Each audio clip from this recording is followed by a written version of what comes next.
Azo ho sokajiana vitsy ireo antoky matanjaka eto Frantsa ny avy amin'ny ankavia ohatra dia ahitana ny Parti Socialiste, ny Parti Communiste Français, ny Les Verts, ilay antoko mikady tsy misy fepetrany tontolo iainana ny MRC na ny Mouvement Républicain et Citoyen izay antoko bitika tao amin'ny Parti Socialiste ihany no nisitaka tahaka ny hoe Escopole sy ny Exopolès eto amintsika raha ataony fanoharana tsotsotra.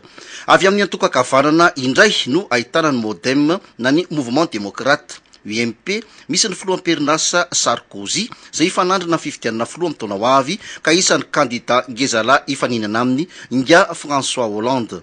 Nisy fomba fifehezana ny firotsam-pifidianana mba tsy ho be tsy androfana ny mpilatsaka amin'ny fifidianana filoham-pirenena indrindra. Io ilay antsoin'ny frantsay hoe candidat fantaisiste na candidat de témoignage izay mikatsaka fotsiny ny ampalazan'ny tenany sy izay ho tombontsy arovany. Io fomba fifehezana io dia mifototra amin'ny fankatoavan'ny olom-boafidy frantsay.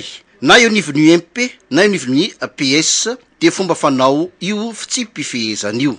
Isan'ny mampiavaka ny politika frantsay ny fanomezan'ny fanjakana vola ireo antoko politika mahatratra ny 20 tapitrisa euro isan-taona no vola tosaky ny fanjakana amin'izany ka ny fitsinjarana ny vola dia miankina amin'ny isan'ny olom-boafidy indrindra ny parlementaire. Hatramin'izay ka hatramin'izao dia ny UMP sy ny PS no mahazo ampahany be indrindra amin'ny vola atosaky ny fanjakana io.